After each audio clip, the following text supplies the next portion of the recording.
plumber who found a painting of himself in client's home has last laugh. Dana Wheatfield met Grant at the trauma unit of her local hospital while finalizing her nursing degree. She'd been on her last days at the hospital when the ambulance brought him in. Even now, she could remember that night.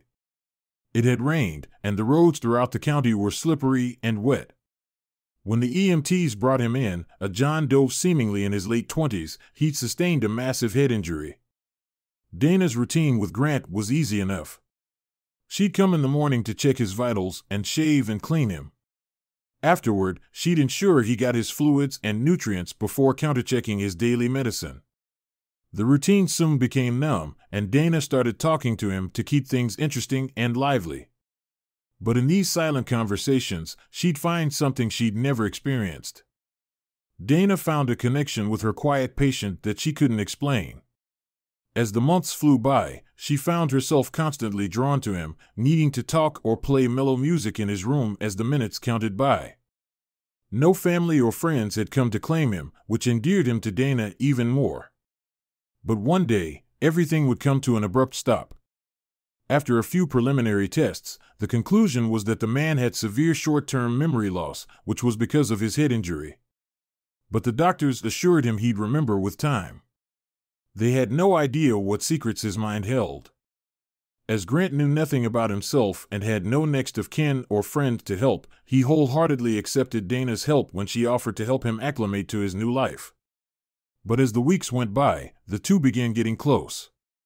They'd take long walks outside the hospital in the evenings and go to the movies on the weekends. Soon, it was clear that something romantic existed between them. The two continued hanging out as usual, with Dana stamping down the feelings swirling within her. She feared a conflict of interest since many still considered her Grant's nurse. As the months passed, Dana decided she needed to come clean. But she feared she'd lose her job or credibility as a nurse if she did. Needing to talk to someone, she approached one of her superiors, with whom she'd always been close. After a few conversations, her superior assured her that nothing was wrong with what she was doing. As far as the hospital was concerned, Grant was no longer in critical condition or in Dana's direct care.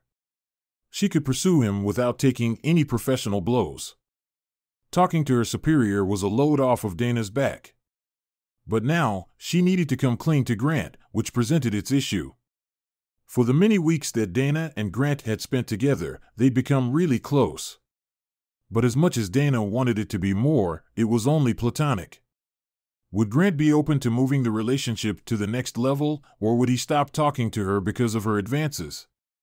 Hoping for the best, Dana ripped the Band-Aid once and for all. She confessed everything to Grant, telling him of the many grueling days she spent next to him with all her feelings bottled up. She told him she understood if he wanted to end their arrangement. Little did she know that Grant was sitting on his own secret, one that would change their lives forever. Grant told Dana that he liked her as well. He revealed that throughout the latter days of his coma, he could hear her talk to him. He could also hear the songs she played by his side. Without knowing it, he'd formed this attachment to her, imagining her as a guardian angel watching and guiding him through his endless dream. He confessed that his attraction had only grown stronger once he laid his eyes on her. With their confessions, the two walked past the friendship barrier into something none of them would have ever thought possible. Their lives became 10 times brighter, always filled with laughter and good times. Even Dana's workmates were happy for her, saying they all hoped the two would end together, given how close they were even before Grant woke up. Grant moved in with Dana as the 8th month came to a close. He still didn't know who he was but knew he was great with his hands.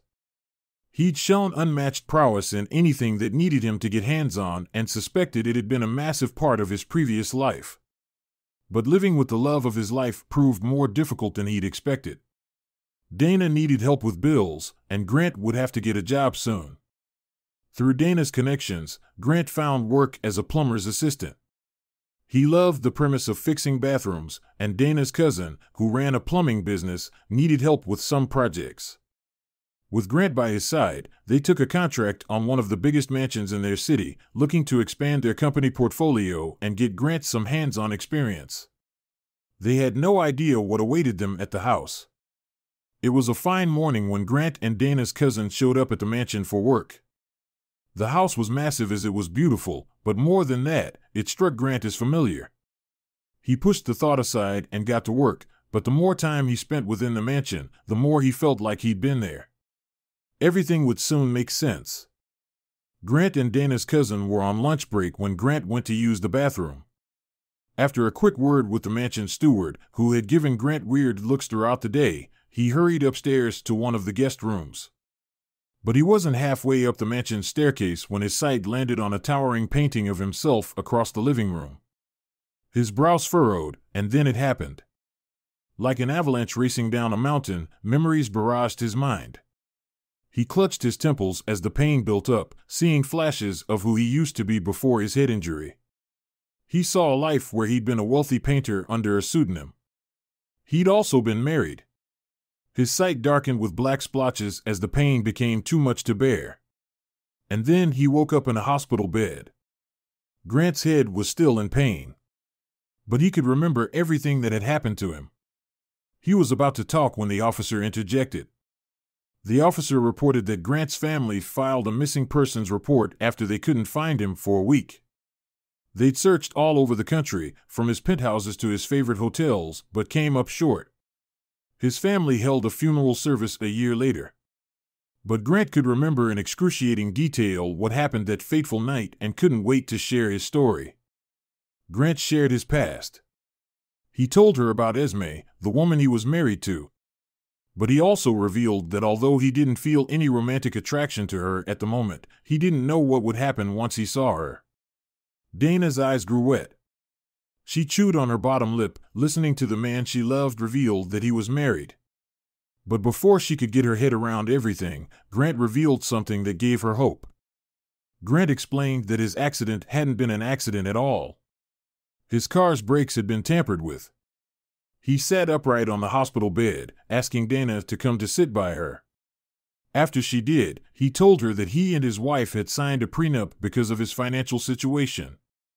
It had been her idea at first, but through their 3-year marriage, he suspected she wasn't being faithful to him.